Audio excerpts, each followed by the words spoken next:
Cerita diawali dengan seorang pria bernama Carl Allen yang dipaksa hangout bareng teman-temannya di sebuah bar. Kenalin, ini Carl. Dan ini best friend forevernya, ada Rooney dan Peter. Peter ngajakin mereka kumpul bareng karena Peter mau ngumumin kalau dia udah ngelamar ceweknya dan sekalian mau kasih tahu kalau mereka mau tunangan. Di bar tersebut, Carl ketemu sama mantan istrinya. Hal itu membuat Carl bete banget. Apalagi di situ Stephanie sudah sama pasangan barunya. Ya, dan bermesraan juga. Carl yang udah terlanjur bete pun pamit pulang demi menghindari kontak dengan mantan istrinya. Perceraian rumah tangganya itu bisa dibilang mengubah kehidupan Carl. Dia jadi suka sendirian, cenderung menghindari teman-temannya, dan malas untuk melakukan apapun selain bekerja dan santai di rumah. Intinya dia selalu mengatakan tidak atau menolak pada semua tawaran, baik itu ajakan nongkrong dari temannya, bahkan di profesinya sebagai analis di sebuah perusahaan penyedia pinjaman modal pun, Carl selalu menolak ajuan kredit kliennya. Sampai ke bawah-bawah di kerjaan loh, bayangin. Sampailah di mana dia bertemu sama kawan lamanya yang bernama Nick Lane. Kenalin, ini Nick. Ketika mereka ngobrol-ngobrol dikit dan berbagi kabar masing-masing, Nick membagi rahasia hidupnya yang membuat dia bergairah dalam menjalani harinya. Dia mengajak Carl untuk pergi ke sebuah seminar. Seperti biasa, Carl menolak tawaran itu, tapi Nick pun memaksa Carl untuk tetap pergi ke seminar Yes tersebut. Hari-hari membosankan Carl pun berlanjut. Dia tetap menolak semua tawaran-tawaran yang datang padanya dan lebih memilih menghabiskan waktu di rumah menonton DVD. Ketika ia lagi asik nonton, Peter pun menelpon. Tapi Carl seperti biasa mereject panggilan tersebut. Sampai Peter datang ke rumah Carl untuk menunjukkan kekecewaannya karena Carl melupakan hari pertunangan Peter dan Lucy. Peter menyuruh Carl untuk berhenti berbohong demi alasan-alasan yang gak masuk akal. Peter juga menyuruh Carl untuk move on dari Stephanie yang sudah bercerai dengannya. Di malam hari, Carl bermimpi buruk. Dia bermimpi kalau dia akhirnya mati konyol karena hidup sendirian. Ketika dia bangun, tak sengaja dia melihat brosur yang diberikan Nick padanya. Dia pun memutuskan untuk pergi ke seminar Yes tersebut. Ya mungkin untuk sekedar mencari pencerahan walaupun dengan setengah hati. Di acara itu, dia bertemu lagi dengan Nick. Dengan semangat, Nick meyakinkan Carl kalau dia bakal gak nyesal udah datang ke acara ini. By the way, kenalin, ini Terence, pembicara di seminar ini. Ketika acara ini dimulai, Terence mencari pendatang baru atau orang yang pertama kali datang ke seminarnya. Nick pun langsung teriak menunjuk Carl sebagai pendatang baru. Saat Terence berbicara dengannya, Carl merasa apa yang dibicarakan Terence itu ada benarnya. Terence pun mengajak Carl untuk selalu bilang yes pada setiap hal yang datang padanya. Terence menjanjikan akan ada perubahan dalam hidup Carl bila dia melakukan itu.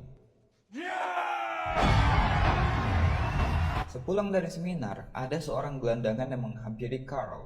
Dia minta tolong dianterin ke suatu tempat. Agak ragu pada awalnya, tapi Nick mengingatkan Carl untuk menerima permintaan tersebut, termasuk meminjamkan teleponnya untuk dipakai sama gelandangan itu. Bahkan, ketika gelandangan itu meminjam uang pun, Carl memberikannya. Setelah selesai mengantarkan gelandangan itu, Carl pun pulang ke rumah. Tapi mobilnya kehabisan bensin.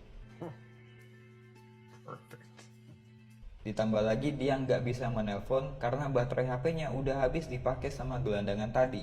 Akhirnya Carl memutuskan untuk jalan kaki menuju SPBU dan menganggap itu kesialan buat dia. Di SPBU, Carl bertemu dengan seorang perempuan cantik. Kenalin, ini Allison.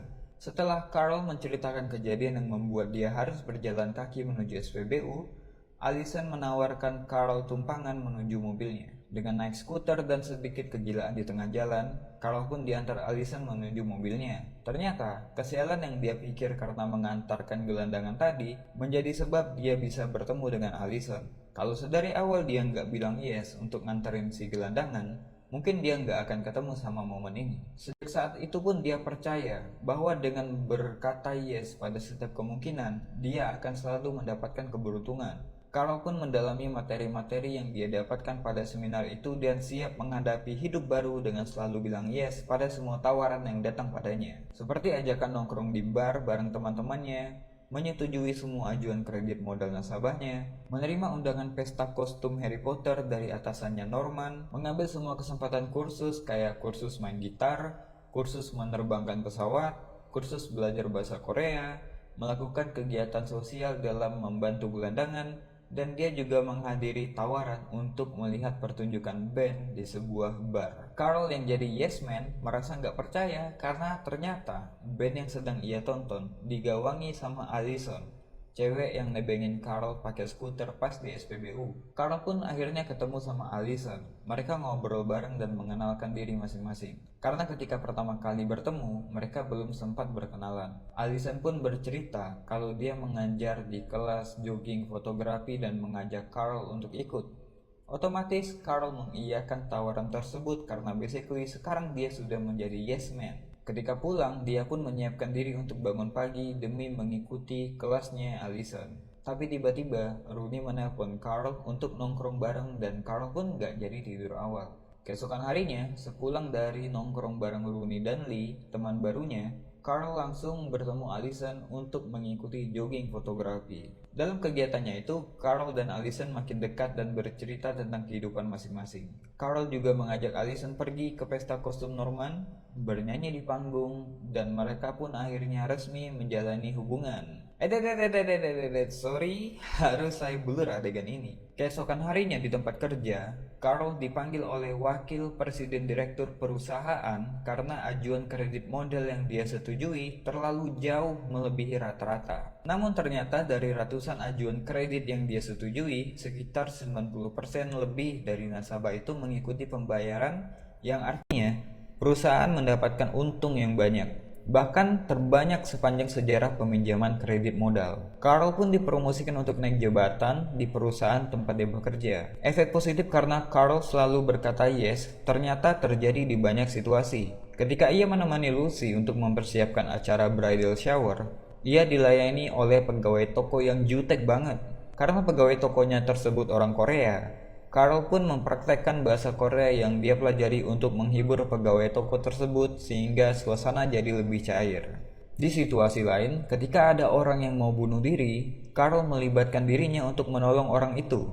Dia mempraktekkan permainan gitar yang dia pelajari di kursus untuk menghibur orang yang mau lompat dari kamarnya dengan memainkan lagu yang memotivasi.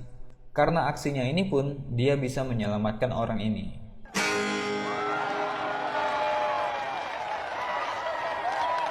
Kisah romansa Carl dan Allison berlanjut. Mereka merencanakan traveling dadakan dengan mengunjungi tempat-tempat tujuan secara spontan. Lewat perjalanan mereka itu, hubungan mereka jadi lebih erat dan setelah perjalanan ini, Allison menawarkan untuk tinggal bersama. Carl pun setuju. Ketika akan memesan tiket pesawat, Carl dan Allison pun ditangkap pihak kepolisian. Carl dituduh membenci Amerika dan membahayakan negaranya karena riwayatnya yang pernah belajar pesawat, belajar bahasa Korea, melakukan perjalanan dadakan, dan lain sebagainya membuat Carl diawasi oleh polisi sebagai terduga teroris. Untungnya Peter yang berprofesi sebagai pengacara menjelaskan pada polisi bahwa Carl sedang mengikuti program yang mengharuskannya berkata yes pada apapun. Allison yang mendengarkan itu pun marah karena dia nggak tahu apa Carl benar-benar mencintainya atau hanya bilang yes karena mengikuti program seminar.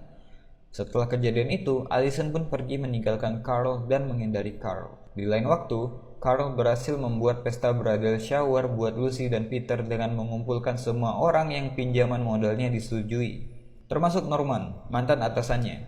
Carl pun menjodohkan Norman dan Sue. Stephanie yang galau karena berselisih dengan pasangan barunya menghubungi Carl untuk bercerita. Dan karena terbawa suasana, Stephanie mulai merayu Carl. Dan kita bulur lagi adegan ini ya. Dan untuk pertama kalinya setelah dia menjadi yes man, Carl menolak ajakan Stephanie dan berkata no. Karena dia bilang no, dia berpikir dia akan terkena sial. Benar saja, lift yang dinaikinya macet di tengah jalan dan mobilnya juga diderek. Jengah dengan keadaannya, Carl menemui Terence. Tapi cara dia muncul mengagetkan Terence dan mereka pun kecelakaan. Di rumah sakit, Carl yang siuman percaya kesialan yang dia dapatkan adalah karena dia melanggar perjanjian dengan Terence. Tapi Terence yang mendengar hal itu pun mengklarifikasi hal tersebut, bahwa Carl salah dalam menggunakan metodenya. Terence pun menjelaskan lebih lanjut bahwa berkata yes itu hanya untuk membuka diri dan mengawali langkahmu. berkata yes bukan karena terpaksa, tapi karena kau tahu dalam hatimu bahwa kau ingin mengatakan iya. Carl yang mengerti penjelasan Terence pun langsung ingin menemui Allison untuk menjelaskan hal yang sama. Dia pun bergegas pergi dengan meminjam Ducati milik Lee. Dan ya, ini adegan gak akan saya sensor buat kalian. Ketika bertemu Allison, Carl pun menjelaskan itu semua. Dia dan Allison pun baikan, setelah itu mereka selalu melakukan kebaikan bersama dan happy ending. Saya yakin kalau kalian menontonnya secara langsung akan lebih dapat unsur komedinya. Terima kasih yang sudah nonton.